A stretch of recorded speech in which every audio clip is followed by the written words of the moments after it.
Okay, people, and we're live, and I'm here today with Perspective Philosophy. Say hello. Hello, nice to be here. So, for those of you who don't know, Perspective Philosophy, I just got to turn down the video here. Yeah, so for those of you who don't know, Perspective Philosophy is a philosophy channel on YouTube, fellow vegan YouTuber, and he's been putting out some really interesting philosophical content, and which you should definitely check out. But recently, he put out a video on slaughterhouse workers, which I just found absolutely fantastic. And I was like, oh, shall I re-upload this? Shall I do my own spin on this in another video? And I'd talked to Perspective Philosophy, and we decided, why don't we just do a live stream and share all of this juicy information with you guys on the topic? And it was actually quite sad information a lot of the time on this topic. So we just thought we would do a live stream and discuss it live in front of you guys. So, but I do recommend everyone check out Perspective Philosophy's excellent video on the topic on his channel, and you can just search Perspective Philosophy. I guess when the live stream is finished, I can add a link down below. But yeah, so he had some really interesting facts and figures and insights to bring to the table, and so I thought we'd just start off with some simple questions and go from there. If anyone wants to ask a few questions at the end, then we'll maybe open it up to talking to some of you guys in the chat at the end. But for now, I've prepared a few questions. So let's just dive straight into it. So Perspective Philosophy, what do you think the demographic makeup of people is who work at slaughterhouses? What are the demographics like? Yeah, so with slaughterhouse workers, it typically the demographics are like minorities in this regard, like the typically foreign workforce. I think it's 42% of the United States slaughterhouse workers are non-Americans, typically from like Latin America, immigrants.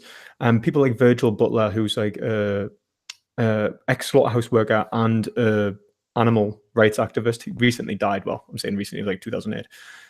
He argued that like there was, I think, even more.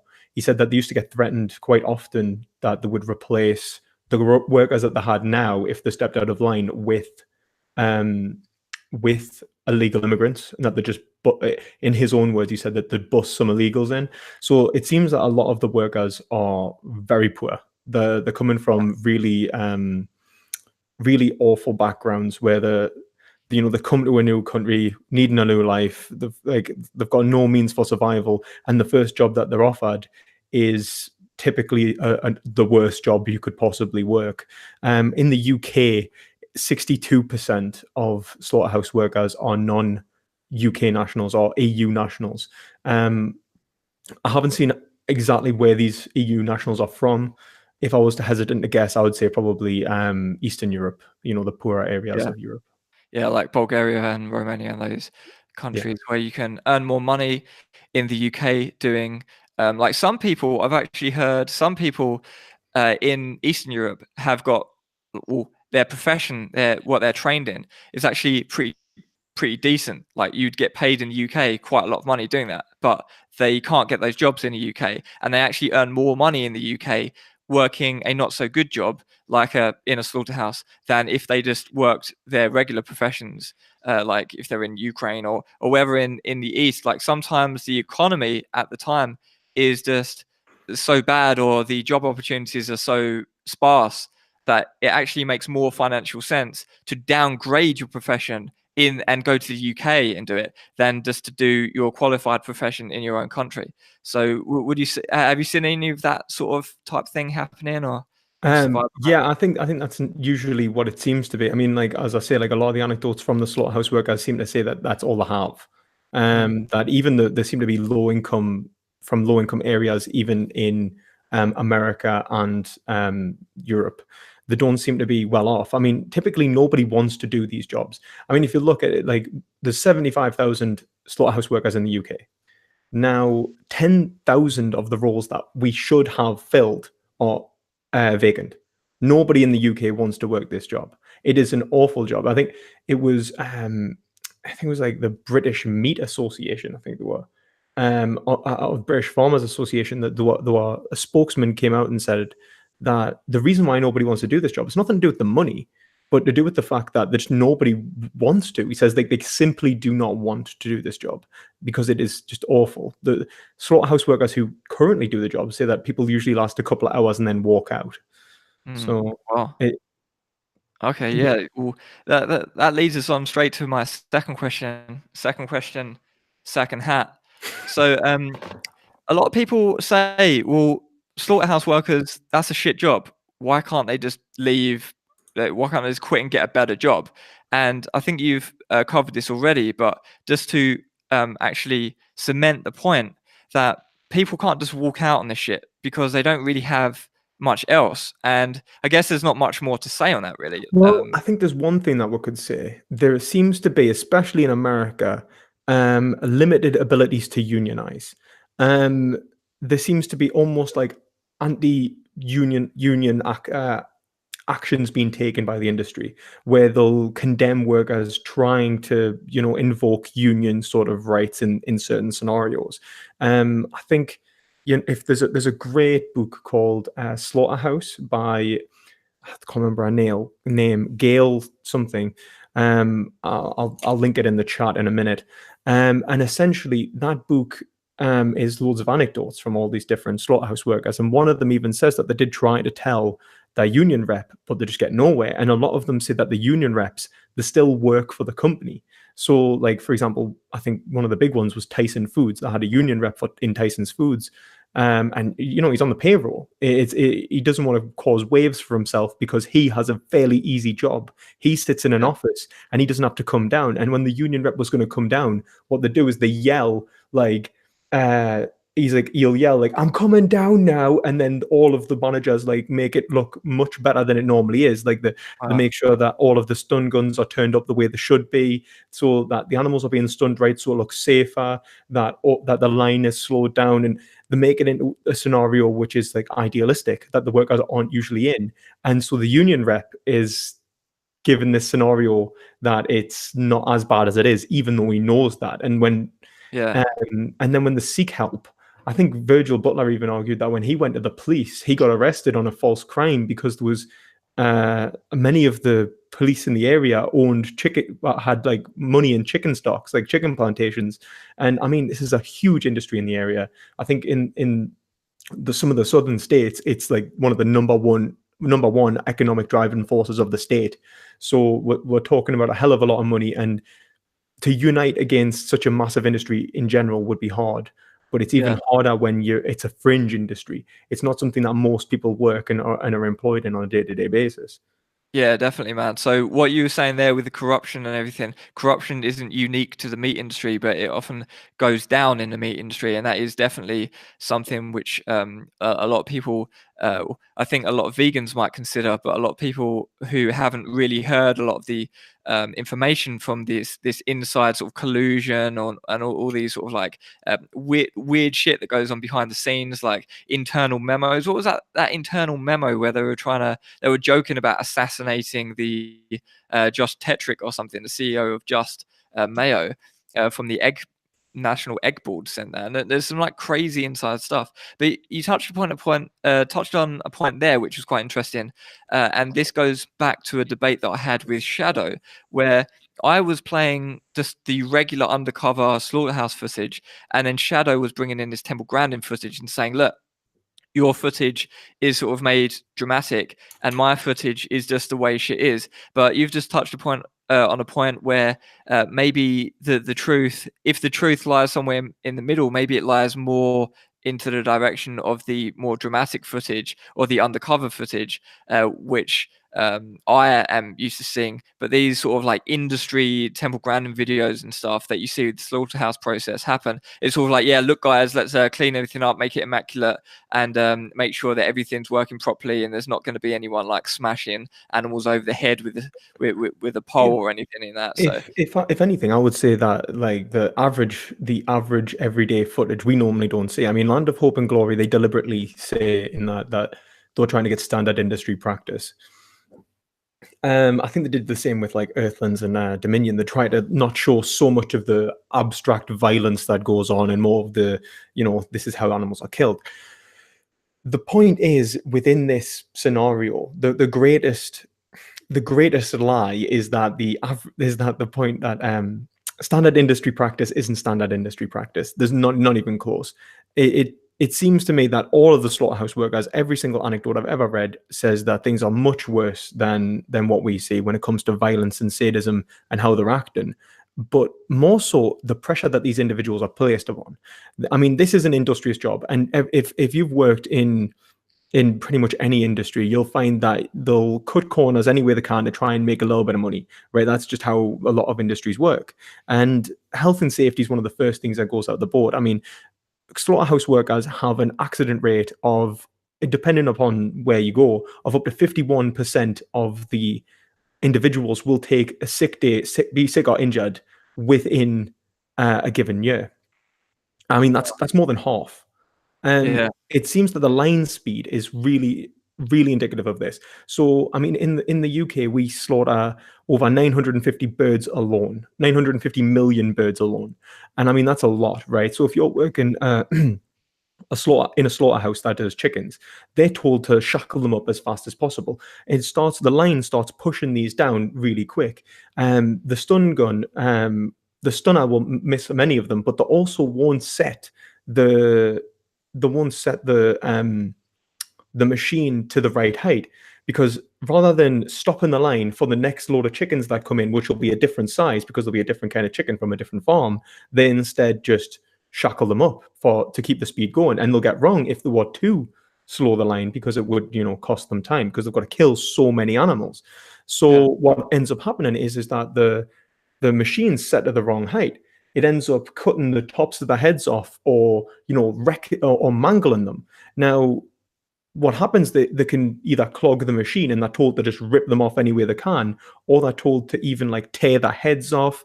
They're told to do absolutely barbaric things to these hens, because it would slow down the process for them to act otherwise. And that's not even including the fact that these individuals are placed under such stress and strain. One of the slaughterhouse workers said that they develop a sort of sixth sense of humor. Like some of them were talking about how they would grab a chicken and then squeeze it until like the shit spurted out onto the other workers, or they'd they'd deliberately not stun the animal so that it would place the next worker like in a situation where they had to fight like a frailing animal to take the mick out of them.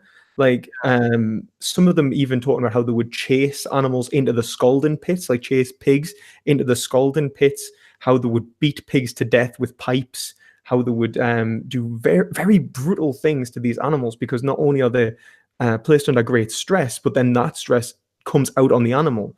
And then the takeout, they've got so much anger and frustration at their jobs that it's the animals the first one in the firing line. I think Virgil Butler even said, like, these people take it out on the animal because the animal's the only way to get at the company.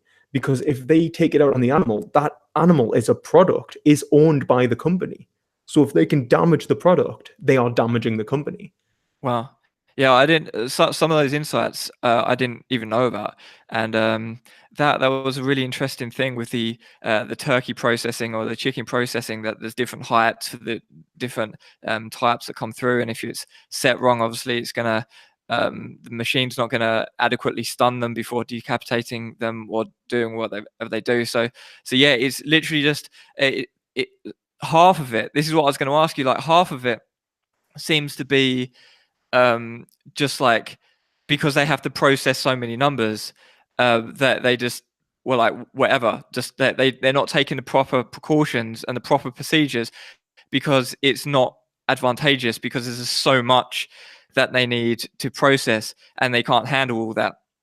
But then there's this other side of it, like the type of violence, like the adventitious type of violence, which they just develop out of some sort of mental weirdness, like psychological dissonance or psychological distress that you're describing. And that's the first time I've really heard anyone say in that context that they're actually taking it out on the animals because the animals are the property of who they're working for and they hate who they're working for. So when they harm the animals, they're harming the people who they're working for without getting like fired from their job or something. That's a really interesting angle that I didn't know about. So Yeah, I Yeah, mean so that was Virgil Butler who raised that, mm, where he talked about that the people at Tyson Foods, because he worked at like loads of these different plants, and he was an animal rights activist. Um, he even said that a lot of the stuff that animal rights activists were talking about, like, and I mean at the time they were talking about bringing stuff in like gas chambers. Like he was a I think at least a vegetarian, and he was wanting the abolishment, like the abolition of these industries. But he said like obviously they were going like very small measures at the time. Veganism hadn't really excelled, I think. But regardless, he even said that a lot of the slaughterhouse workers that he talked to in the past were interested just in the how to make their lives easier. Like they wanted things like gas chambers in just because they didn't have to fight frail animals and stuff like that. So it's not like I don't even think that. I think that the issue is that to slaughterhouse workers for the most part, I think the animals are non-entity. It's almost like it's just another object to them. It's just they kill it, and that's the way that they kind of they go through that job. That's their job. yeah, But the thing is that because they're committing such violence on a day-to-day basis, that they internalize that violence. I mean, I talk about this in the video, and this is about Hegelian self-recognition. So people like R.D. Laing argued that self-recognition is really important for the development of a proper psyche. That if we don't have proper recognition in the home when we're young, we'll develop things like schizophrenia. That's one type of recognition. The other type of recognition that is usually that how people understand themselves is through the work they commit. Now, there's a few philosophers that have talked about this. There's people like Hegel, there's people like John Locke, and there's people like Karl Marx. And each have talked about how when we do something to the world, we mix ourselves into the world. We objectify a part of ourselves and we become an observable object within it.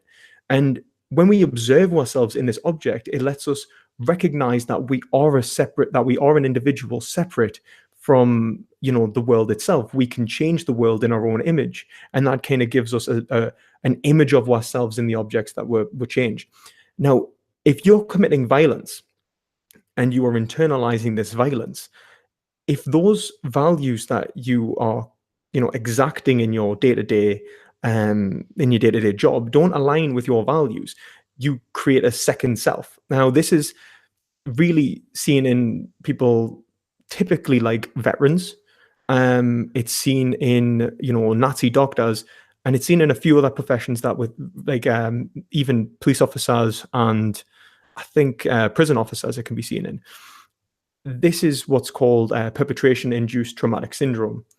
Perpetration-induced traumatic stress, and it's a type of PTSD in which the individual starts to create a second self which can commit all these brutal acts that they normally wouldn't be able to commit. The average everyday person would not want to work in a slaughterhouse, not in the UK. We know that because the jobs alone are vacant. So the people that do end up working in them, these people do not think it's okay to harm animals this way, or at least they're not comfortable harming animals this way.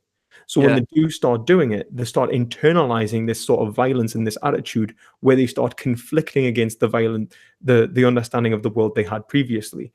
And a lot of that actually comes out in the way that they'll treat other humans. So they even just start having like shorter tempers. Some sort of house workers were talking about how they have rages, like fits of rage, just at little things. That they're more likely to end up in fights at bars. They're also more likely to carry guns, and they're more likely to, just take violent action in general, like just escalate much faster. It seems as well that they're more likely to, I mean, the crime rates, that's something that's actually been documented and proven now. There's a study called the Slaughterhouses and Increased Crime Rates, an empirical analysis of the spillover from the jungle into the surrounding community. And that was by Amy Fitzgerald. And I think it's she was at University of Windsor, and it's a couple of them from the Michigan State University. And what they did is they showed that as the size of a slaughterhouse increases, if they control for other factors which are statistically relevant, what we see is increased crime rates in the area. And they've controlled for things like a number of immigrants, poverty, quite statistically prevalent features. And what we found is that like not even a small increase of crime, like a considerable increase of crime, in which we would see nearly twice the amount of arrest rates, I think it was, and report rates are nearly twice the amount of arrest rates. Nearly 3 times the amount of report rates and nearly twice the amount of arrest rates in a slaughterhouse that was that housed 70 there that housed 7,500 people. So what we're seeing is that compared to none at all. So what we're seeing is a considerable jump in things like violent crime, particularly violent crime against the most vulnerable. So things like domestic violence, things like child abuse. So what they propose is that the victims of these violent crimes emulate the animals in the slaughterhouse. When the powerless animals come into the slaughterhouse, there's this feeling of superiority that they have over the animals when they are killing them, and this leads to an appreciation of like violence over the powerless, which then comes out in their day-to-day actions against humans as well. So it's clearly having a psychological effect on these individuals to quite a great extent, and some of that is from the industrious labor. But even when they control for stress from industry, because one of the things they did was compare, other industries and how stressful they make people, they still saw this increased crime rate. So it has to be linked to the violent nature of the job. Wow, yeah, because this adventitious type of violence, you could. I don't think it's some sort of result of a process of lycanthropy. Like the people are developing a split personality, right? So they're not just like their mentality isn't morphing into this evil mentality, or they morphed into this evil mentality, so they took the job at slaughterhouse. It wasn't. I don't think it's this sort of lycanthropy process. It's more sort of like they've split their personality, and there's one personality at odds with the other, causing some sort of cognitive dissonance and this post-traumatic stress disorder type split personality thing. Is that how you see it as well? Oh, 100%. I mean, if you look at it, like these people, they're not sadists when they go in. Like a lot of them, not only do they just want out of the industry, but they have problems with alcoholism. They have problems with alcohol and drug abuse for one. Then they have, I mean, even things like nightmares. I mean, some of these people are waking up in the middle of the night, seeing, having had nightmares of cows standing over them, saying, "Why have you done this?" Having visions of eyes, like animals' eyes, just staring at them, which is a sign of paranoia, which is linked to post-traumatic stress. Loads of different strange scenarios in which there's various different nightmares and in which these individuals have had. With you saying like it's a transformation process, there is something in the fact that it is a transformation, though. The transformation is this movement of internalizing the second self and how much it contradicts the first self. Because I remember I was reading an anecdote of a Muslim slaughterhouse worker, and he said that he was very proud to do the job because it was, it was fulfilling in the sense that he was helping his community. And obviously, a Muslim understands morality to be objective, but in such a way that it is given by God, and then God mandates the slaughter and death of these animals in such a way, therefore it is justified. So it seems as though because he had already come to the conclusion that whatever God says is good, and that this is what God said to do, therefore it is good, it meant that there was less likelihood of a contradiction. So much so, I think it might actually help stave off some of the psychological detriment. It seems that he's not having to create a second self because his first self is capable of doing it. Like because his values aren't in collision there. They're not contradicting itself.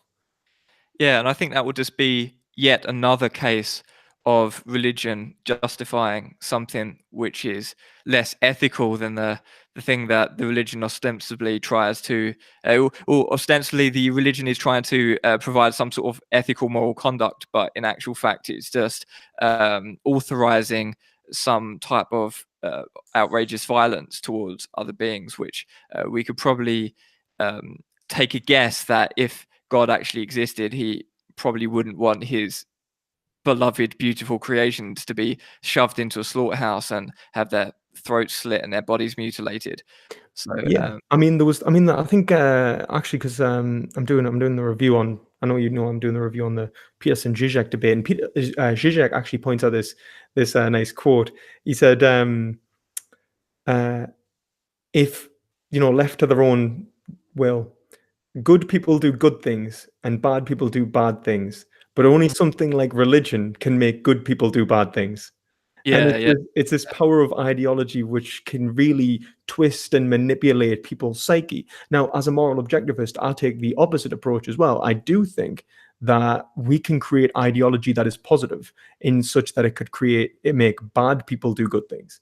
I don't know if I'm breaking up with that at all, but it can make bad people do good things as well. But I don't think this is really seen, especially in fundamental religion, because I think that we're talking about an ethical sphere which is 2,000 years out of date, and it's just not applicable to contemporary life. Thinking that animals are okay to be slaughtered, well, that might have been the moral conceptualization of 2,000 years ago, but it's certainly not the conceptualization of today. It's it's like if we were to create a Jesus-like figure today, he would probably have been vegan. He probably would have been, doing things that even vegans aren't doing, because he is the exemplar of moral virtue. The idea he is the best of humanity. And this is, I think, a Hegelian point where divinity is always that distance away from ourselves. And it has to be. And it's not that we can't be divine. It's just that those divine qualities are those qualities in which we should strive for within our experience today, our understanding, those good actions that we can commit. Now, I think we've made considerable progress in 2,000 years. I think that the way that we understand people and the way we understand the world has progressed greatly. And I think that religion harkens us back to a day in which our understanding was just not as advanced. I see it as a technological regression. But it does have its advantages at times, but I don't think I don't think morality in this case is one of them. yeah. I think Buddhism is almost entirely unique in the fact that it's not awful amongst religions. Actually, Zizek points out in the last debate, actually, that he had, that Buddhism, he talks about a book called Zen at War, in which Yeah, Buddhist monks were using Buddhism to justify brutal acts. Now, I guess this is the point. Like, it's not just like, for example, Christianity, I think, can be a very beautiful religion. I think most religions can be quite peaceful and loving and caring, but it's how they're used. And they're always typically used in relation to a power structure, a human power structure. They're not yeah. actually about the concepts in which we try and invoke the greatest good, but rather that we try and invoke the greatest expression of power for a particular group of individuals. Yeah, I think Zen Buddhism being used for war, and I've actually heard of that book, and it is something I'm interested in. It's on my reading list. But I think in the same way, this is a bit of a diversion, so we probably shouldn't talk about it too long. But Yeah. in the same way, you've got people in the vegan movement saying about slaughterhouse workers should be killed because they're committing violent acts. So we as vegans should kill slaughterhouse workers because they're killing the animals. And this is just like the same type of perversion of Zen Buddhism being this peaceful and almost unique in that it's not violent and awful amongst religions, but it can still be perverted to some sort of weird contortion of the original intention to sort of manipulate the words into some sort of direction of war, in the same way as veganism is about reducing exploitation and suffering of animals. I'm guessing that should probably include humans in there somewhere as well. And then we're talking about killing other humans. So I don't think violence or killing or any of these violent types of protesting or death threats in veganism, I think a lot of this violent culture within veganism is at odds with the principles of veganism itself. Would you agree? Oh, I would 100% agree. I mean, like, if we look back to even the Buddhist example, like Buddhism, like Mahayana Buddhism, Zen Buddhism, a lot of it is a sentientist approach, which is based upon the reduction of suffering. That's the whole point of like what is it, the Dharma? Like, is it the eightfold path? Trying to remember now. Yeah, and the whole point of it is to reduce suffering, and not on an individualist level, because they argue that the individual is a lie. That's the point. That's what's causing the suffering, the individual. So what they want is to remove back before the individual and reduce suffering simplicity. The idea is we reduce suffering in general within the universe, we have a better universe, which is just better. And that's really what I get. I mean, I love Buddhist ethics. I wrote like a piece on Buddhist ethics, and the last Buddha, I'm pretty sure I did say to abstain from animal products. And many cultures in Buddhist religions did try and I can say that they did try a little bit more than Christians to avoid animal products, but they haven't been that successful. It seems that they still commit these atrocities against animals just as much. Same with Hindus. I mean, like you see the point that they seem to really appreciate cows as being this exemplar of the feminine, and yet they still are one of the largest exporters of beef in the world. So it seems that and they get like cow vigilantes from what I've been told and stuff like that, but it seems that they're not actually addressing the underlying psychology of it, like the values that are underpinning the morals they've been taught. And that's the problem. It's not that religion is the problem, it's that unenlightened religion is the problem.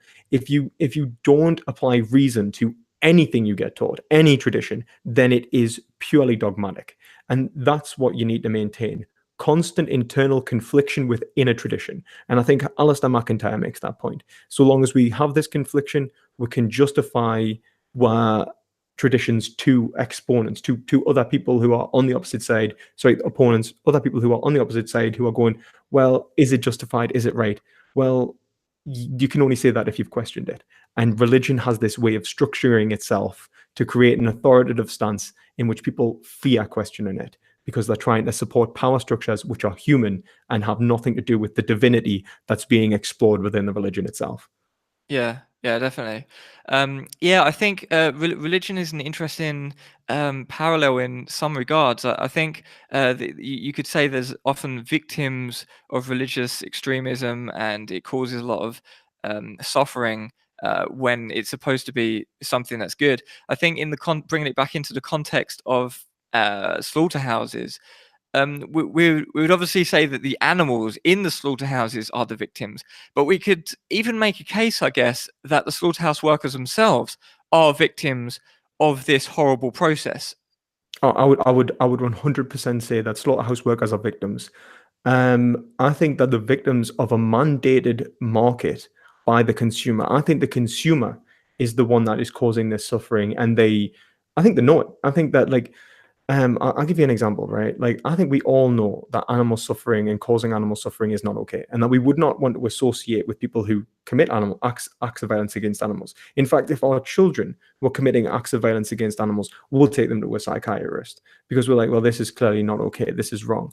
And there's many slaughterhouse workers who are talking about how telling their families, their friends, their loved ones, girlfriends, whatever, it was shameful that they couldn't even tell the people around them that there were slaughterhouse workers. Now, my question is to most people: how many of these people do you think are vegan?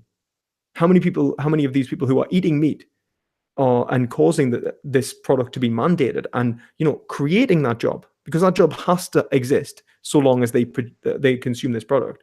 How many of them are rejecting it as much as they reject those individuals as shameful, as wrong, as taboo? And I think that is one example of this cognitive dissidence, where we would not want a world with slaughterhouse workers or even a world with slaughter, but we will want a world in which animals are slaughtered for us. And it's this confliction that is inherent to our culture today. And I go a step further to say that the prevalence of Pitt's disorder among slaughterhouse workers seems to be ridiculously high. I mean, unfortunately, we do not have enough studies on it. Like, we do not have enough studies on the psychological distress that slaughterhouse workers go through. And a lot of that, I think, is the lack of care from our society. We don't really care enough about them. But we do have, anecdotes of alcoholism, of various other symptoms of post-traumatic stress. Now, we can see these people as perpetrators. And they are, in many ways. They are absolutely 100% perpetrating violence against another sentient creature, and that is to be condemned. And we will all agree that is to be condemned. But they do it to survive. That's coercion. Now, Marx makes this point that it's coerced, that coerced labor is slavery. So, in one respect, it could be argued that the consumer is mandating a form of psychological torture against certain individuals who are coerced in slave like conditions to do a job that they themselves would never do and will condemn them to do. Now, what kind of society and what kind of market are we producing that would do this to individuals, that would ask this of individuals? Yeah. I think it's vital. That's a great point, that there's people who would condemn slaughterhouse workers for having that job, but at the same time go to the supermarket and buy meat. That's such a bizarre contradiction, which I'm assuming is not too uncommon in society amongst slaughterhouse workers.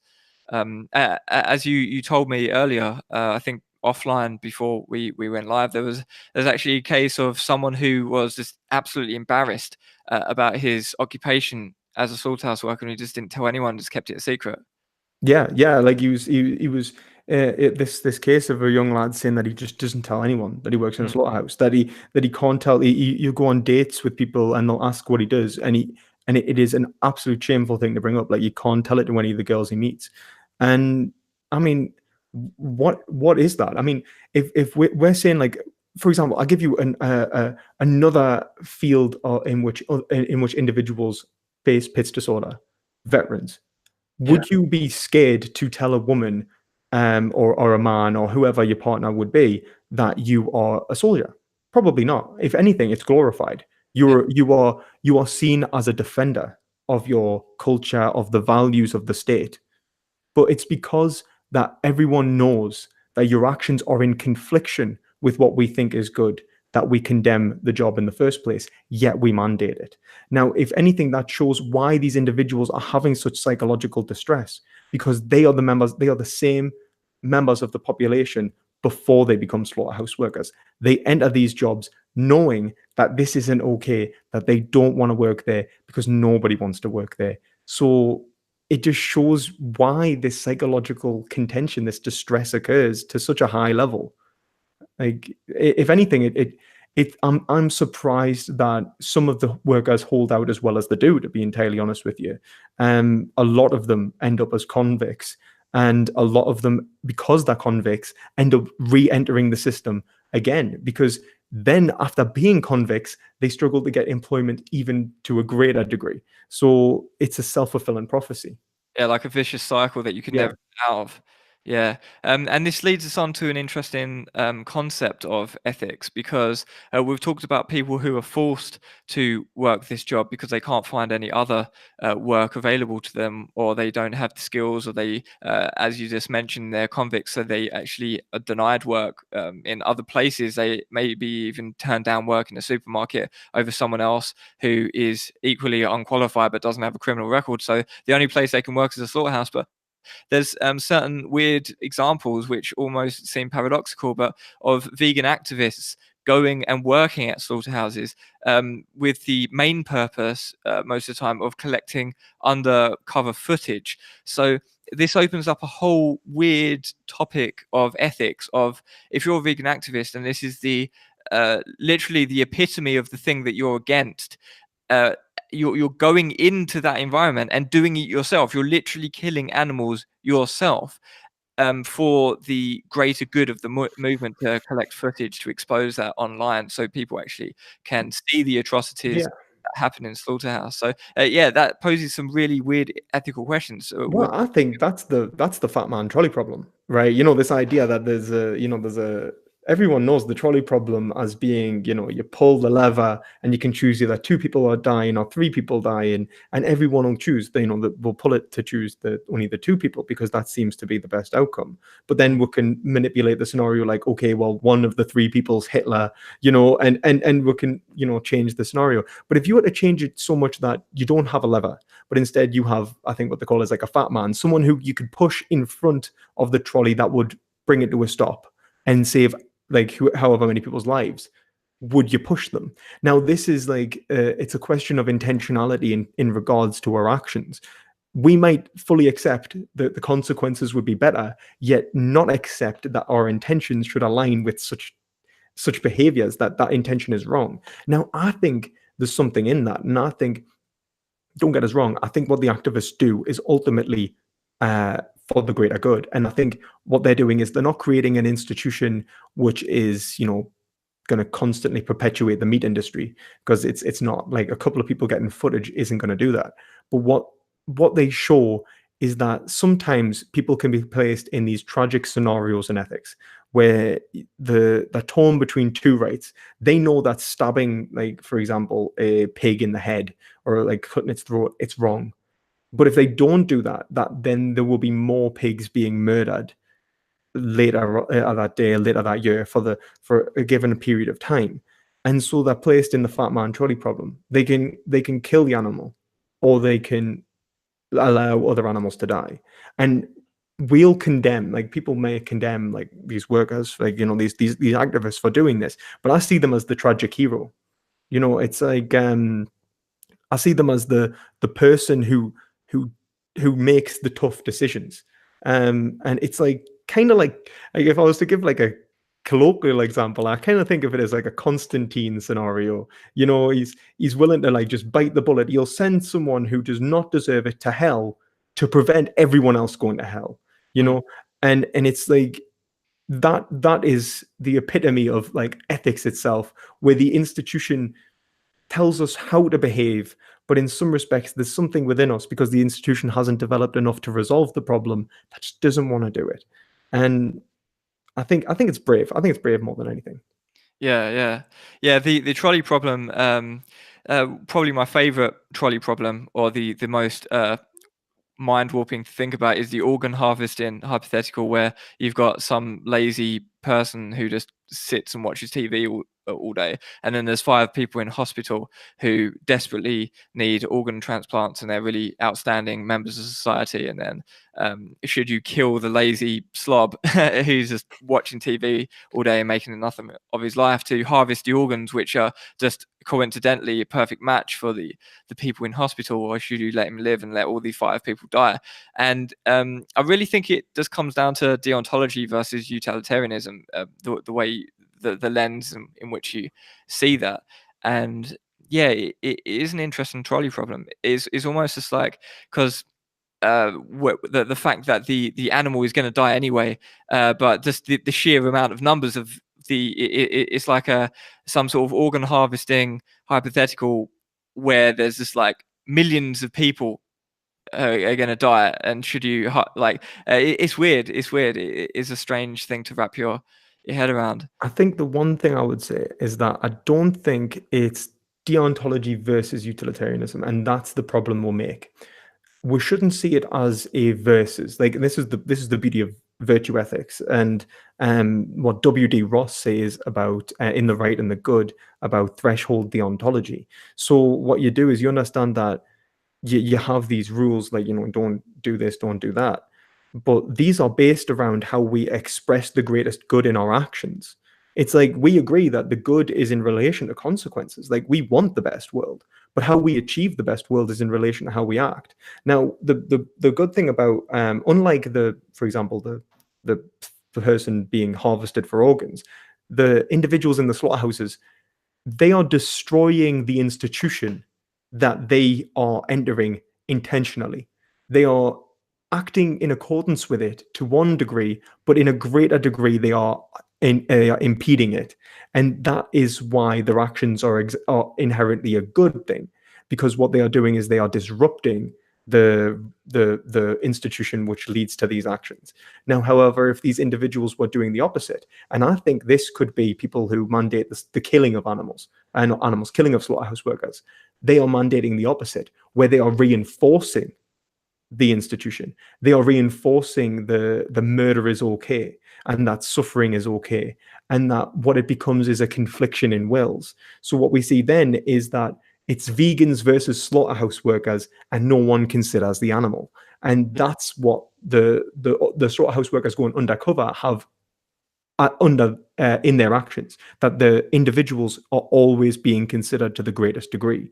But when it's the murder of slaughterhouse workers, people calling for the death of slaughterhouse workers. And I think it's the rare amount of vegans. I will say, I think we all agree that it's very few vegans who think this way.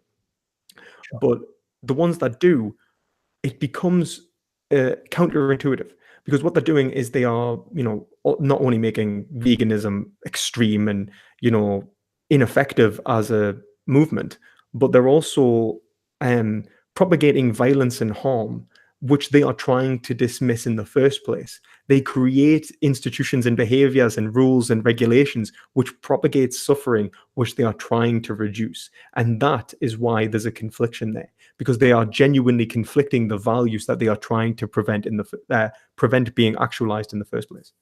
Yeah, sure, man, definitely. So we've ascertained obviously the animals are the victims, and we can also make a very strong case that the slaughterhouse workers are victims as well. Would you say there's any more victims involved? For example, could we consider the general population to be at risk of any negative consequences? Could the general public be considered victims in this horrendous industry as well? Well, yeah, I think that, if we look at it like this, right, that the slaughterhouse workers' victimhood hasn't ended yet, because they, they're the victims of, lacerations and injuries during their employment, but they're also the victims of things that are called zoonotic diseases. These are diseases that are transferred from humans to animals. Now, this happens all the time, because, especially in such large numbers, because these individuals are exposed to bodily fluids and aerosols, like vaporized pieces of tissue from these animals, which they inhale. And these lead to the transmission of diseases, which usually we don't actually have a resistance against, because a lot of the time some of these diseases that are in animals don't affect our biology, because we're humans, we have a separate biological system. The disease simply doesn't have the antigens, if I'm using the right terminology, to attack us. However, sometimes they do evolve and can go across into humans.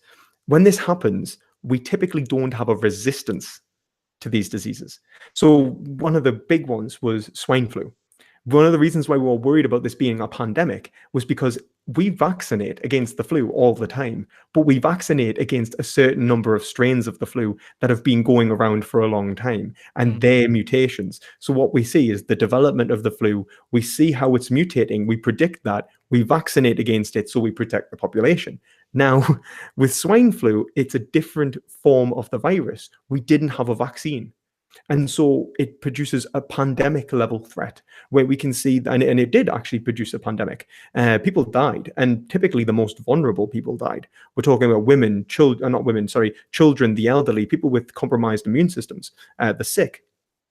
And this is because, for example, slaughterhouse workers in contact with these animals will then go into their broader communities. We don't keep them in boxes, we don't lock them in, don't lock them away. They go into their broader communities, they interact with other people, they transmit these diseases, and these diseases spread like wildfire because we do not have a basic biological resistance to these pathogens. Now, I think that it is so dangerous that I would say that there should be some sort of not only action taken against it, but legislation on meat, dairy, and eggs, which accompanies for the increased risk.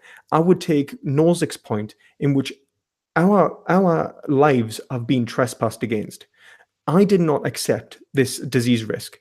My mother does not accept this disease risk. My mother has cancer and has a reduced immunity, but she's vegan. She doesn't eat any of these animal products and does not mandate this industry. Now, as a vulnerable member of the community, is it okay for those people who mandate these products to place my mother at risk? No, it is not okay. So they should compensate the increased likelihood of my mother being in a scenario where she could not achieve medical treatment. So this would be the development of new vaccines. This would be the stocking of hospitals with emergency care equipment to deal with pandemic level events. And I mean, we're not talking about, just the flu. And I mean, the flu is dangerous enough. I think it's up to 50% of the world's population have died of the flu at any given time. We're talking about diseases like the plague, smallpox, polio, tuberculosis. These diseases have killed thousands, hundreds of thousands throughout history, caused some of the most catastrophic events in European history alone. And I think that ultimately, that if we are going to mandate such dangerous high-risk products, there should at least be some sort of tax that helps develop protections for the broader public who do not mandate these products.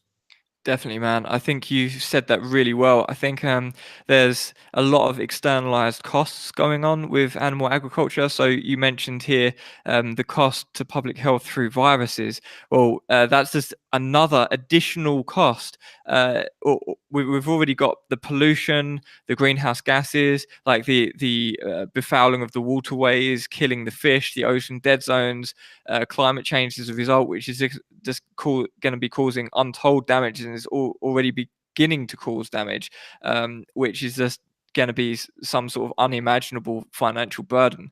And most of this shit is as a result of animal agriculture. And so the slaughterhouse workers are just another part of the puzzle, which is getting trodden on by this monstrosity of a system.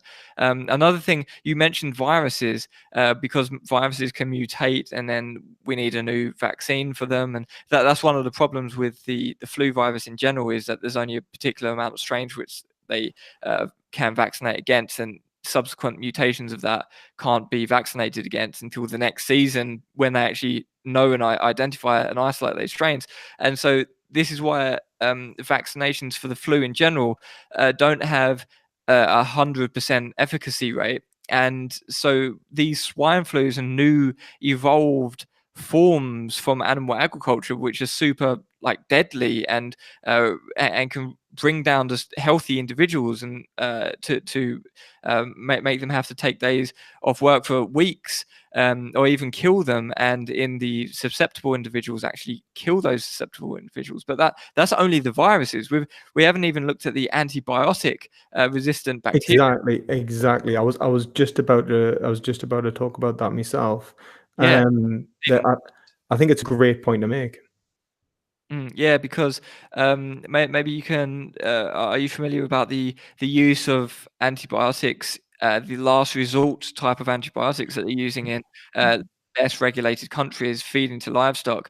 And so we're literally running out of our sort of itinerary of antibiotics, which we actually have in our arsenal to treat bacterial infections. So at some point, we're going to have no more antibiotics that work anymore, because People don't understand how much that will set us back either.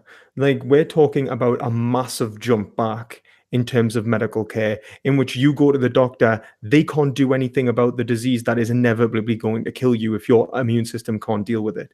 And Yeah.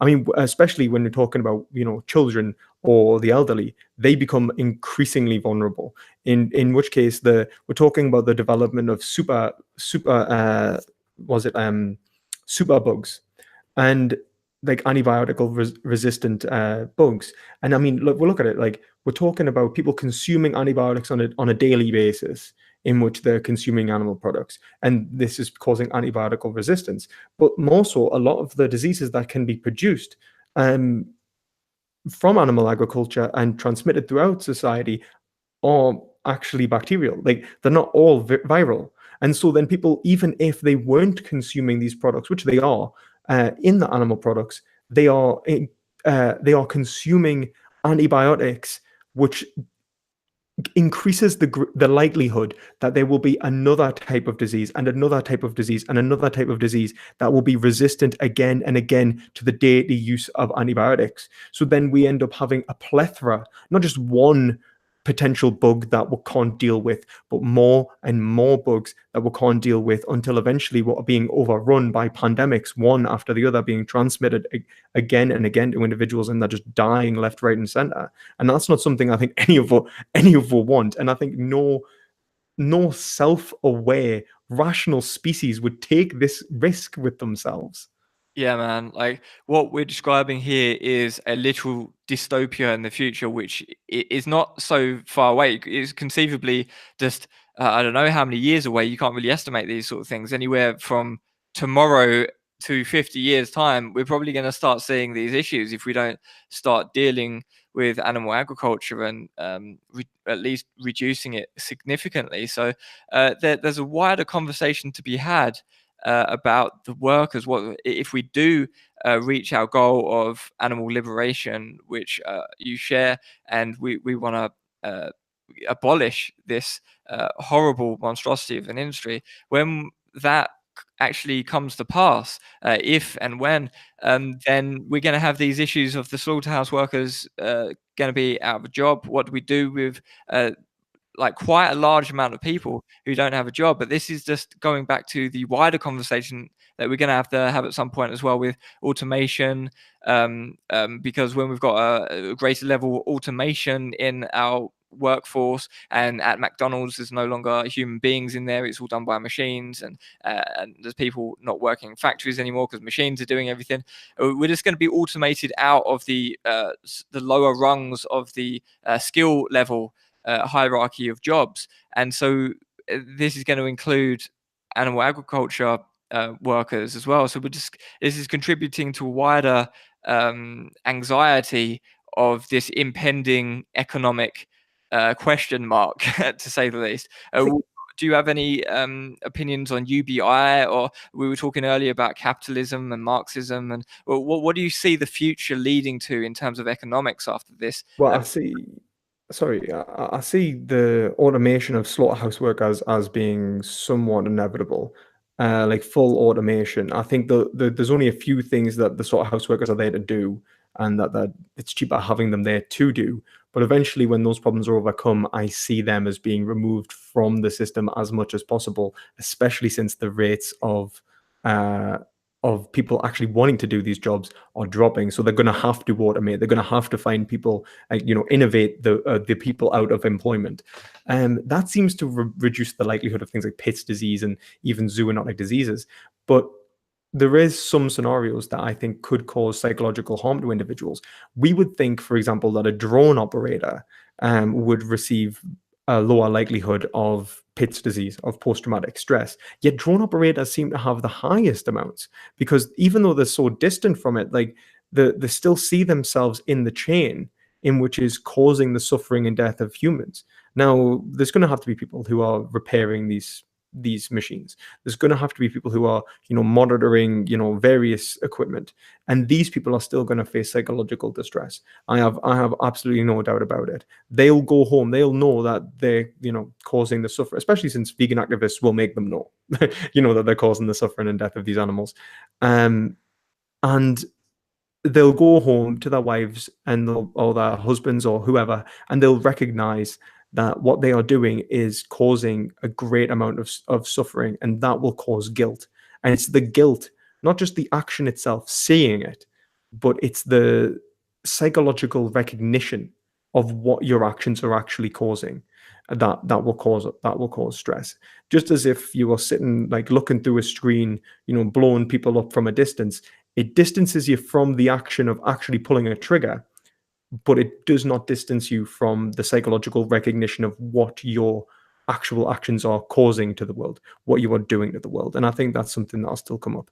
I think also, if I'm honest, I'm hoping that the veganism will lead to a production of new jobs. And I even said in the previous video that I think slaughterhouse workers should be given a preferential role in many of the plant-based industries, so that they have an option, that we can give them an option to get out of it, so that they don't have to be so coerced into such awful employment scenarios.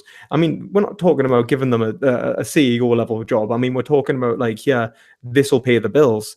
And I think by, vegan industries giving, workers this opportunity, I think that whether the workers take it or not, it at least gives them the ability to avoid the psychological distress and just remove one more victim from the chain that is animal agriculture. So that, okay, the chickens are still being sent to their deaths, but at least there is one human that isn't becoming psychologically disturbed by it.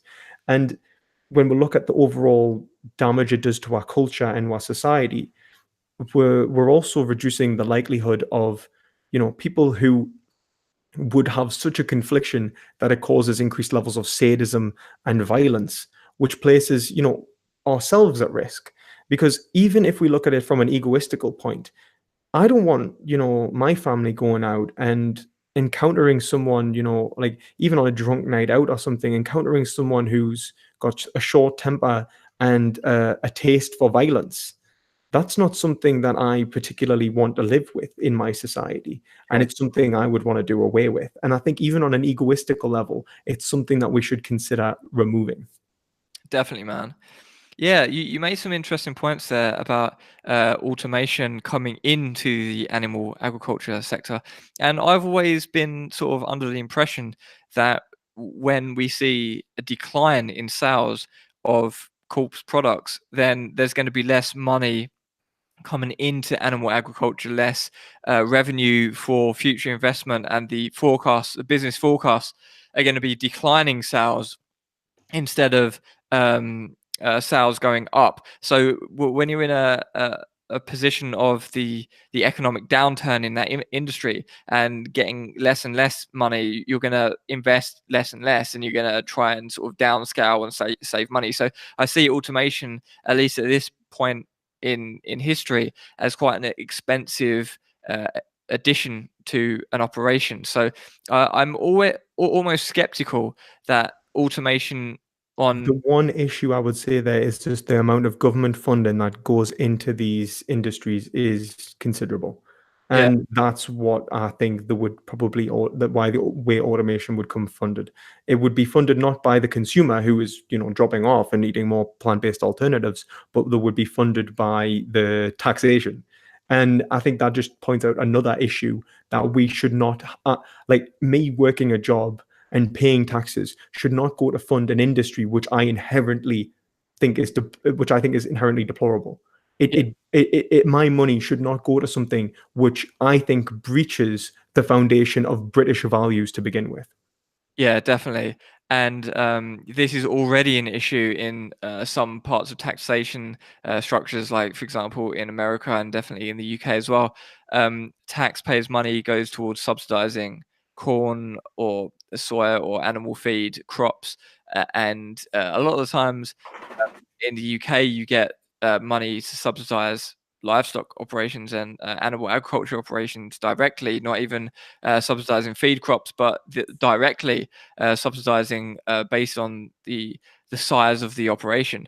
And there's, I think, EU subsidies. I looked at this a while back, but I can't remember off the top of my head. I think there's EU subsidies and also UK. There's different types of subsidies available to farmers, and so there's incentivization in having animal agriculture at a government incentivized level and taxation level, and not only at a consumer level. So that is also a great point that you brought up there. Well, I think it's somewhat ironic. I think it's somewhat ironic that our taxes go towards an industry which is costing us in so many ways, environmentally, economically, in the sense that not economically, environmentally, socially, and I think economically in the sense that it's in towards healthcare. We are paying millions, hundreds of millions on healthcare for preventable diseases Yeah, related to these products. We are paying increased policing rates in relation to the prevalence of violent crime and the arrest scale. I mean, I just had open there like the arrest scale from having no slaughterhouses to having 7,500 employees was zero. From zero employees was 69.32, and for 7,500 employees was 165. It was nearly tripled. Okay. And the report scale was relatively the same. And the point of the matter is that this is increasing social costs all around. Like yeah, we are giving taxpayers money to an industry which is costing the taxpayer. yeah. It's self-defeating. It's totally counterintuitive. Yeah, it's not only the environment, it's not only the food, the livestock feed subsidies.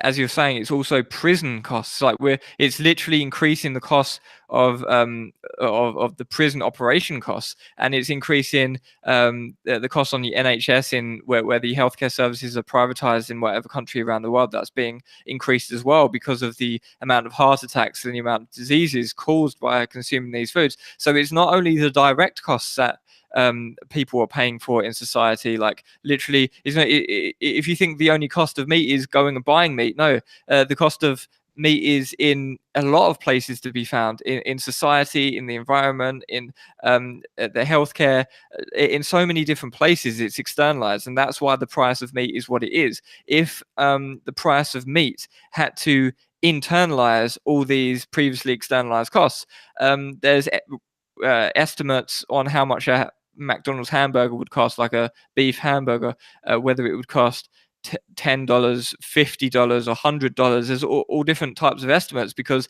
it depends on what costs you're adding to the calculation of what costs are externalized or internalized in this process. So if you internalize all of the costs, the environmental, global warming, prison, healthcare, all these costs, a hamburger can conceivably cost like something ridiculous like $500.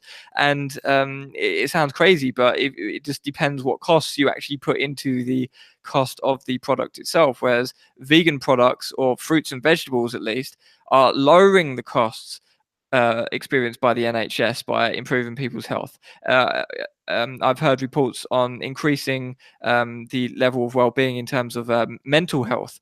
So then that's going to be perhaps rolling out to have less crime in society, or mentally disturbed invoked crime in society, or violent crime. And so through, like, in one country, I think was it Denmark, that they added something like one item of fruit to which was like free. They gave out one item of fruit free to school students, and then they saw that it paid for the costs in the healthcare system or something, just by adding one. They got the money back from the fruit that they gave out for free, plus more, because of the amount of health improvements just by on a national level. Because when you apply something to an epidemiological level, like a national level, you're seeing like these very large changes by these very small small tweaks create huge numbers on such a large level.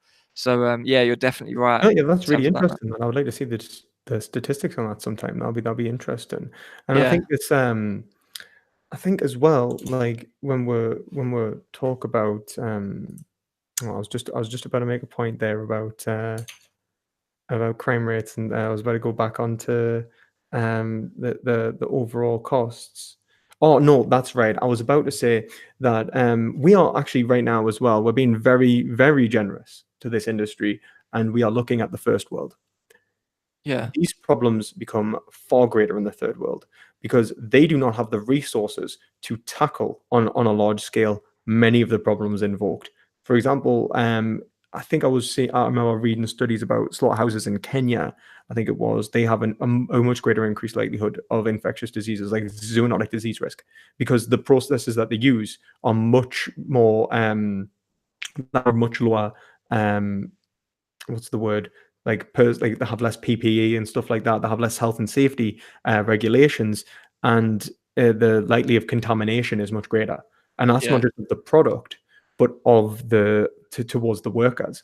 And the product contamination is also something that can be considered. There was anecdotes of people, and this was in America, condemned horses. Like a lot of the horses that were, because that's another form of slaughter that people don't really mention, but one of them was a horse that had to be killed, but something about the horse, I think it had pneumonia, and they said that it shouldn't be killed, dispose of it, like as in like it shouldn't be sold, dispose of it. But instead they just cut it in half and they got rid of the back end and they sold the front, as if that solved the problem.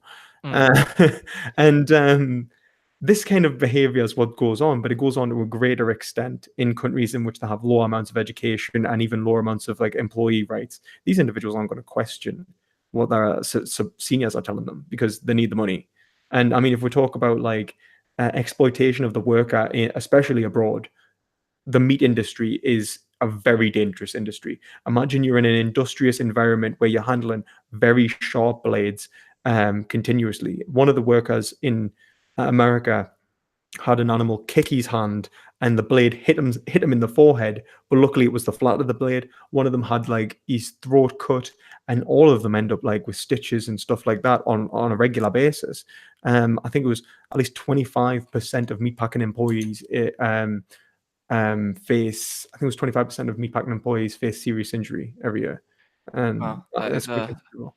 large statistic. And I can just think, as you're saying, in the third world or in countries which aren't highly developed first world countries, you can just see a lot of these issues are just going to be exacerbated. Like, for example, if you have a factory or a factory farm pumping out sort of like horrible waste products, like pumping out the animal waste into the local stream or something that's going downstream, and people drinking or bathing in that water at some point, then they're probably not going to give too much of a shit. But in a first world country, that's probably going to be slightly less overtly or flagrantly done. But I'm assuming in a third world country, you could just kill people downstream and be like, oh, whatever sort of thing. Like, and it's Well, probably that's it. I mean, like, we're seeing like the effects of animal agriculture in so many different ways. I mean, look at it like this: if we're looking at human rights alone, like animals consume so much water, and a lot of the places that they're consuming water, like Brazil, water was never really a problem until animal agriculture plants started popping up and still started giving cows the water that the population was having. yeah. The water was never really that scarce, but because it is scarce now, we're facing, droughts in places where there wasn't any droughts. And I mean, we're talking about giving water and resources to what, 80 billion land animals. That is a lot of mouths to feed. That is a hell of a lot of mouths to feed. We don't have a problem with overpopulation. We have a problem with overpopulation of animals. Yeah. Yeah, definitely, man. And I think we've covered some really important topics today, and I'm so glad that you have taken the time to share what you've researched on this topic, because it is such a important topic to discuss, especially in the vegan movement. I think a lot of these issues people don't discuss that much. It seems in the vegan movement, people more concerned. If you watch the majority of vegan channels, you're going to see sort of like vlogs and this and that, and what I eat in a day, and calisthenics training and all stuff like that, which I guess is all helpful as well. But I really do enjoy tackling these more not even peripheral issues. These are core issues, but they're just talked about a lot less than they should be. And so I'm very grateful for you taking the time to share Yeah, your. I mean, this is what I do. I mean, I do ethics. Like that's what I focus on. Like, philosophy and ethics. And I did me masters. Like, that's when I started to really focus in on ethics as a whole. And it's what I want to do my PhD in, like in veganism and like virtue ethics and values and veganism. And that's where I really want to focus in on, because I think we need to talk about these issues. We need to really get a discourse on these issues, because that if we don't, then we're going to face some, well, we are already facing some catastrophic consequences that we're just not really acknowledging. I mean, if I could give one description of the state we are in, it would be what Heidegger calls the idle talk. We're talking about, we're talking about vegan. Like, don't get me wrong, I completely think that talking about all these things are important, like hows and what is just how to be vegan is just as important as the why. But a Yeah. lot of the time we get fixated on, oh, what's this vegan celebrity doing? Or, what's this, like for example, like Tim Sheaf, the vegan prince, is no longer vegan anymore. And like, what does that really matter to the animals, to the environment, and to the humans who are being exploited by these inherently unjust industries? Yeah, definitely, man. Yeah, that's why this conversation is so valuable, and I really do value your channel. And I recommend everyone here, if you don't know about Perspective Philosophy's channel, definitely just type in Perspective Philosophy; it will pop up.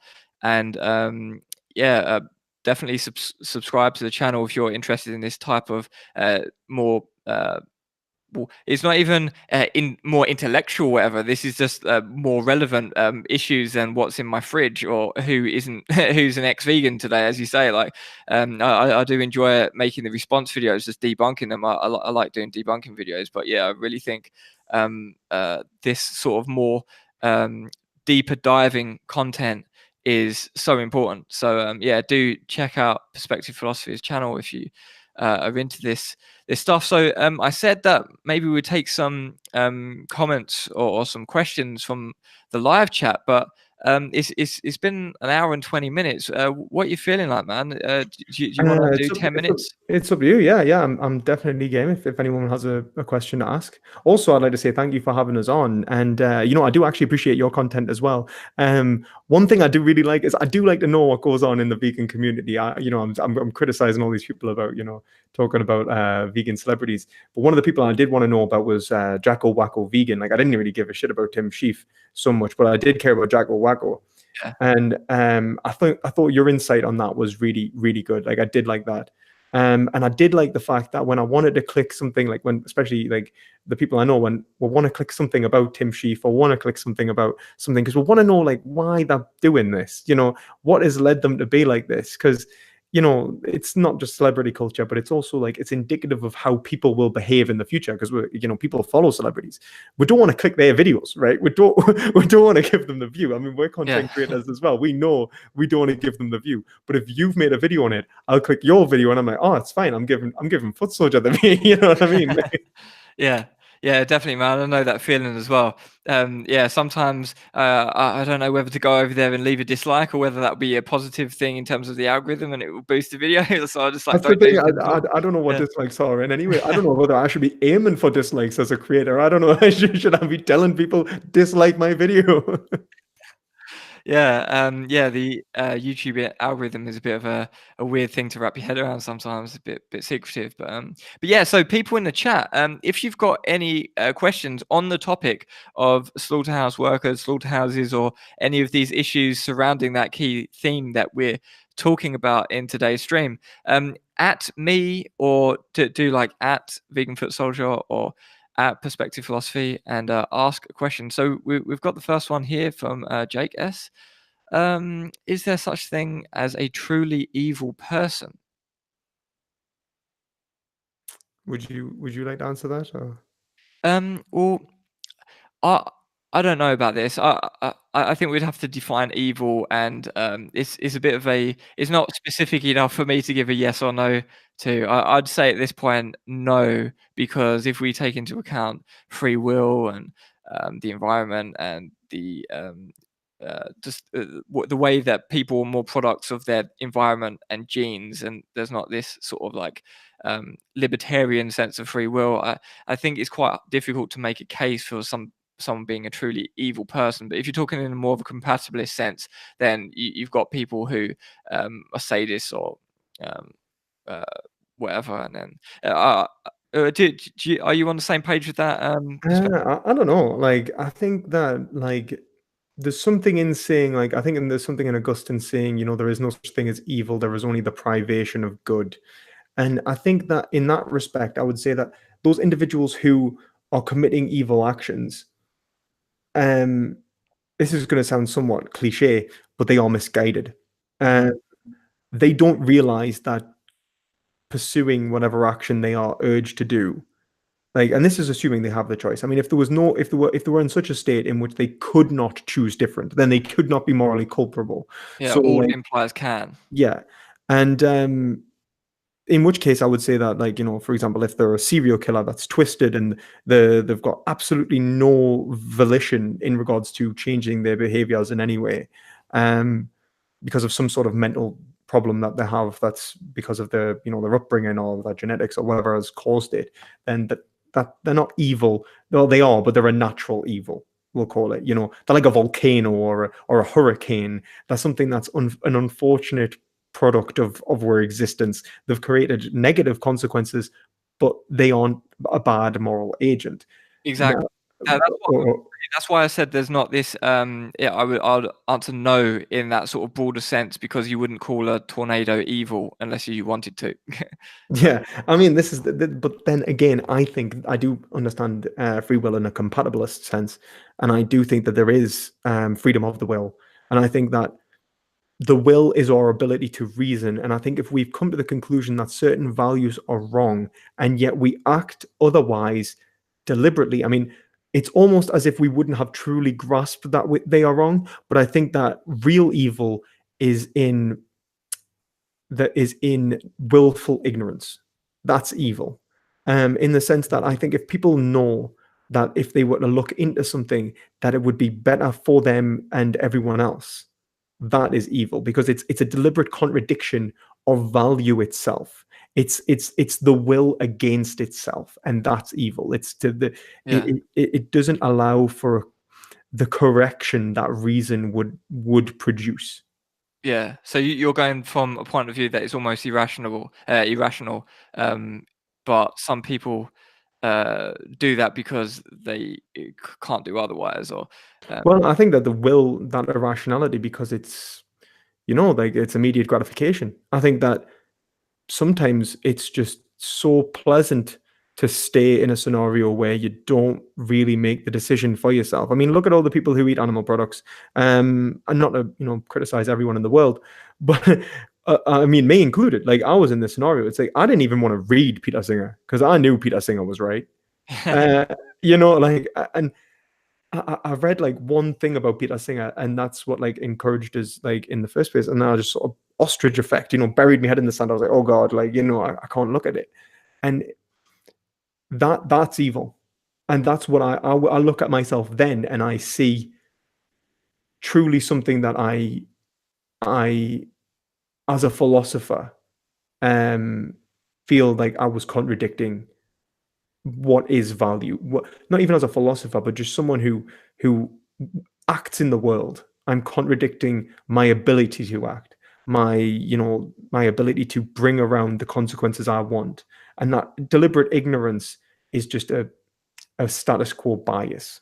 Yeah, would you say this has anything to do with primary and secondary consciousness, or well, like in terms of being in the moment and then being a bit more sort of having rational thought about planning and conceptualizing things a bit more in terms of just being in the moment? I think this is some kind of primary and secondary distinction. Oh yeah. I think if you look at it, like if we were to take it like do you know in Heidegger where he splits consciousness into present at hand and ready to hand? It seems like ready to hand is almost like it's not a reflex, but it's reactive. Yeah. It's not something that is conscious that you think about, but it's still you. Like for example, if I'm moving around right now, or if I'm riding a bike or whatever, I'm still doing it. It's not something that's it's not totally unconscious, but it's like it's not exactly cognitive either. Yeah. Now, that I would say is something we can change. And that's what we need to do with ethics. We create certain habits and behaviors that structure these reactions, these reflexes that we use to, create our daily life. I think there's a nice little poem in Aristotle where he quotes it. He says, a man's action is just no, sorry, a man's character is just but a long action, friend, and it will become his nature in the end. And I think that's how we should look at ethics. That through like, our conscious cognitive approach to how we actually live our lives should be translated into behaviors and habits in which we live them in certain ways. We have to force these habits to begin with. But once we do, it becomes easy, it becomes second nature. And I think you see this a lot with vegans. I found it hard to be vegan when I first learned about veganism. I don't know what I was doing, but after a little while, it was easy.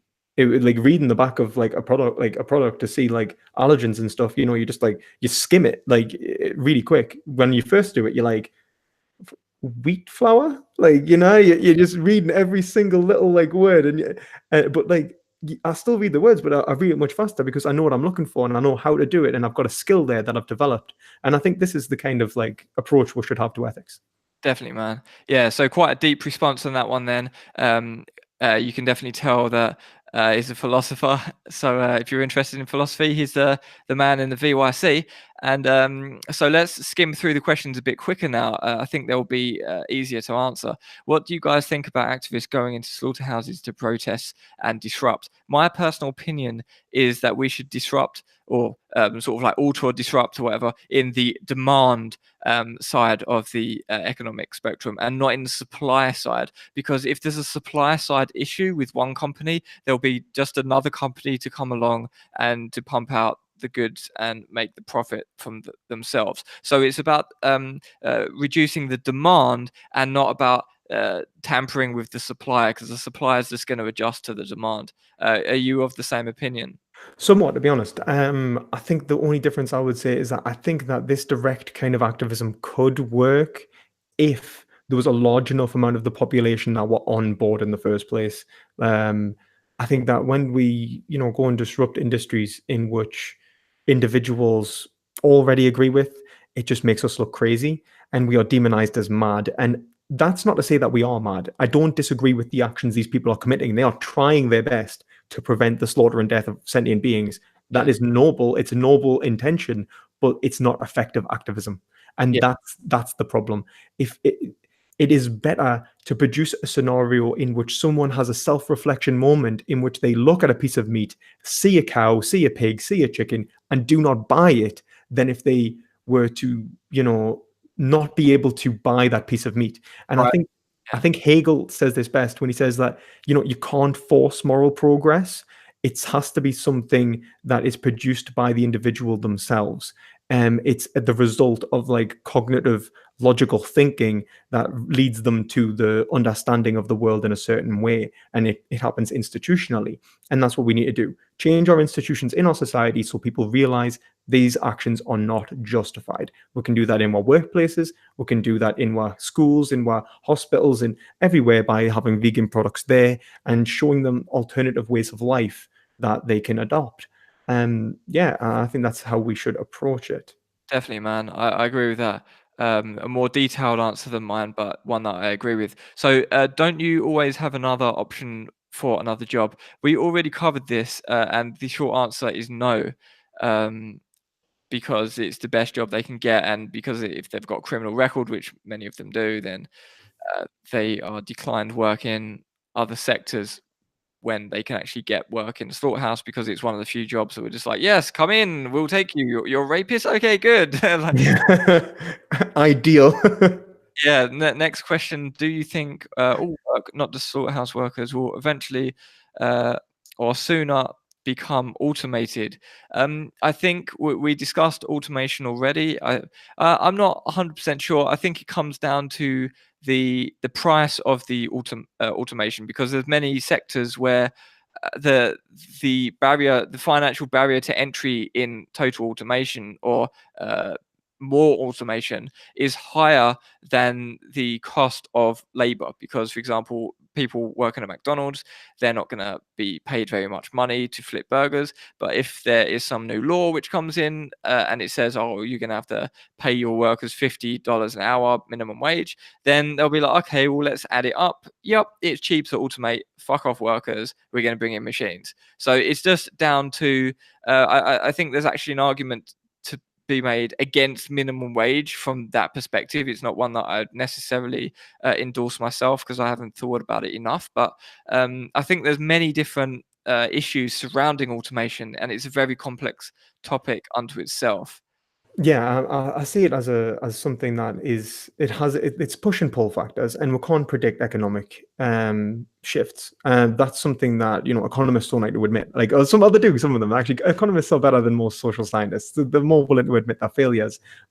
And I think that's probably because of maybe Adam Smith's notion of the invisible hand. But what it comes down to is that we using psychology, we can't predict human behavior, and because we can't predict human behavior, we can't predict market fluctuations. And that ultimately means that we don't know which way the market's going to go, whether certain, even smaller components involved in the mechanisms of automation might go up in price, pushing the price of automation up or down. And there's so much to consider in this. So it's not something that you could just give a straight up yes or no to anyway. if I was to guess that, just in regards to, like, for example, minimum wage and stuff, there is only one issue that I would say that pushes automation as a greater likelihood as an industry is propagated and expanded and survives longer and longer, and that's Moore's law. You know, as time goes on, these components these components will become cheaper and cheaper atypically, and eventually automation will become cheaper and cheaper. So what we really want to do is convince the most amount of people to go vegan as soon as possible, as to prevent automation of these industries. And I think that's the only argument I could make. Cool, man. Yeah. So let's take one last question. Good questions, people. We can't go forever, so we're slowly approaching.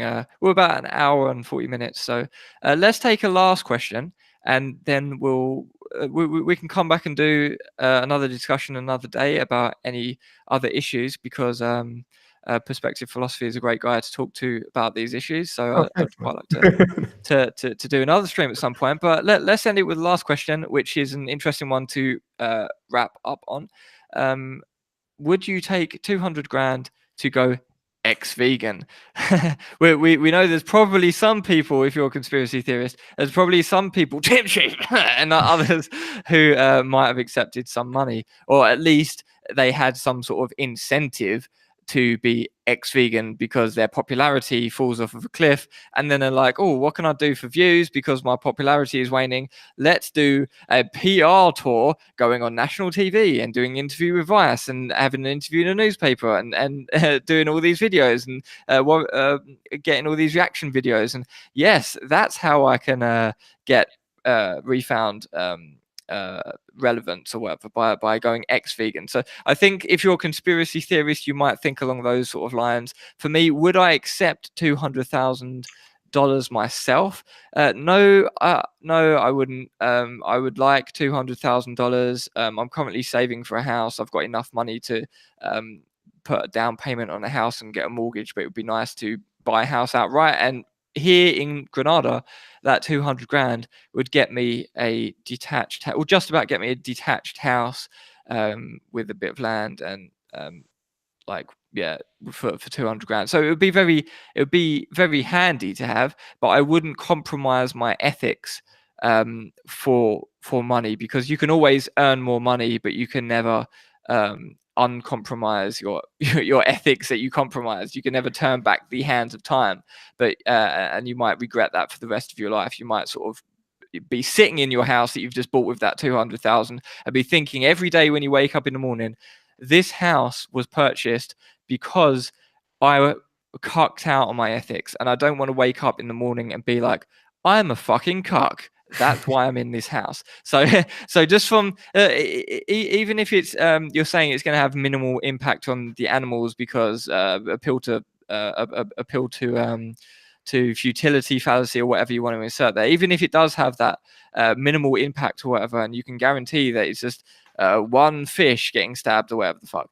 No, I don't want to have the psychological burden of knowing that I'm a cuck. So that's why I uphold my ethics, because not only for the animals but also for my own mental how should I say this, my own mental pride or whatever you want to insert into there. Yeah, I mean, I would make a very similar point. I would say that by accepting the 200,000, I would be destroying who I am. I would I would be taking a hit on myself for 200,000, because the values, those ethical values that I hold, the identity I am right now, is in relation to those rational value decisions I make within the world.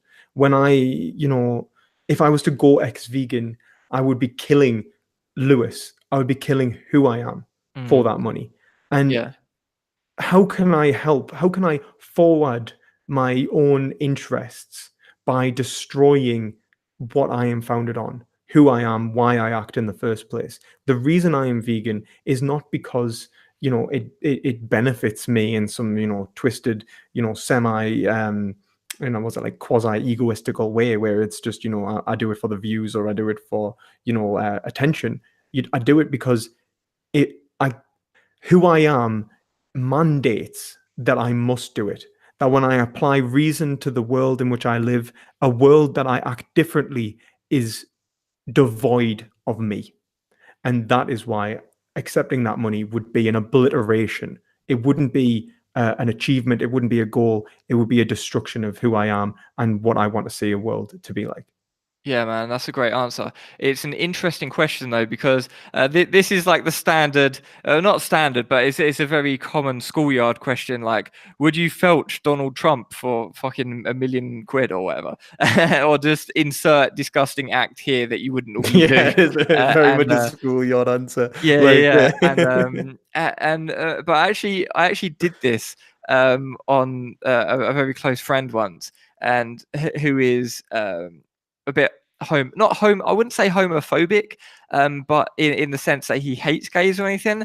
But I would say homophobic in the sense that he's like afraid of gayness or whatever. And so actually homophobic, like actually like phobic of gayness, like that's yeah.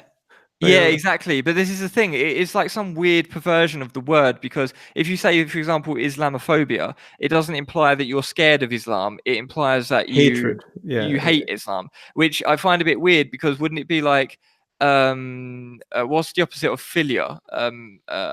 Philia is love, and the opposite of philia, phobia isn't the opposite. I don't think phobia is the opposite of philia. I think phobia means that you're scared, philia means that you love, and there should be an opposite. I don't know yeah. that. I don't know it. I don't know but Latin enough for that. Yeah.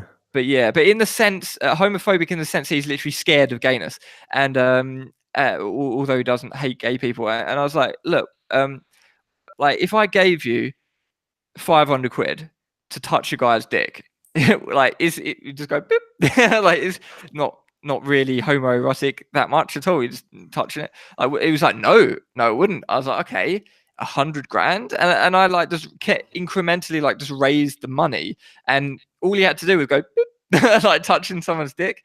And the reason why it's funny is because the blurring of the lines of what you find ethically correct and pushing you over this threshold. Like for me, I find I don't find homosexual acts morally wrong or morally unvirtuous or whatever. But I'm not gay myself. But when you get down to the like such a trivial act as touching someone's dick, or like even like would you like give a guy a hand job for like $1 million or so? Like there must be some blurring of the thresholds. But the thing is with veganism, I think because I don't find homophobia, I don't find homosexuality or homoeroticism morally wrong. I find it something I don't personally enjoy, but I don't find it morally wrong. The difference with veganism is we find it morally wrong to stab animals in the face and then eat their dead corpse. So I think there's a moral difference and not just a displeasure difference. Would you agree that it's got to do with morals and Oh, not yeah, pleasure I then? can definitely see where you're coming from, because I think it is so it shows the pathology of individuals who live within our society. Because what you would see is, like, for example, the person that, like, I remember saying, like, before I was vegan, like, I would not accept £1 million to go vegan. Like, I remember saying that. I was like, I wouldn't do that. That would be, what am I gonna do? Like, live this awful life where I want to eat grass, like, I'm like, what am I gonna do with £1 million? I can never have a nice dinner again. And and it's funny because it was in school actually where I got asked that. But the thing is that it's one of those scenarios where we understand that it's almost a pathology involved, in which there's a psychological expression of identity in which these individuals, especially like hypermasculine individuals, they fear just as much as they would fear something like a homoerotic act, the act of veganism, because it's an expression of a certain identity which does not align with how they think of themselves within the disciplinary system we live in today. Veganism, for the most part, has been demonized to such a degree that people would see it as almost a betrayal of their masculine tendencies to consider the life of an animal. And what kind of a culture would say that? Like, I think it's vile.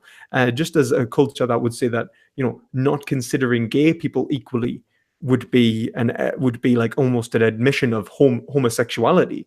It seems absolutely absurd and vile to even live in a culture that propagates that. So I think it does show that we need to, change how people understand themselves in relation to veganism more than anything. Yeah, yeah. I can think of a whole bunch of questions coming from this sort of line of thought. Like, for example, would you eat a McDonald's beef burger if I gave you $1 million and you can donate that to animal charities, animal liberation activists and stuff like.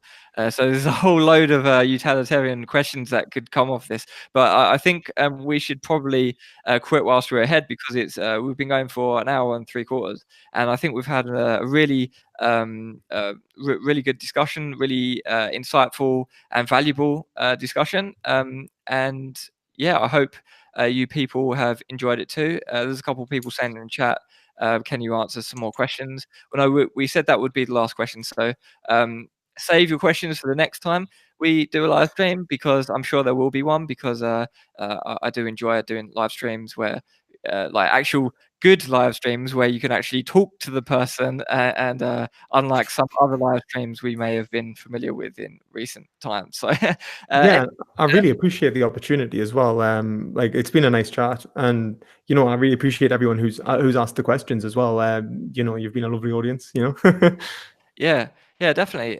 So yeah, thanks for everyone commenting, and thanks to Perspective Philosophy. Make sure that you check out his channel, and I'm gonna go and cook some food, and I'll see you guys all in the next video. Goodbye. Take it easy. See you later.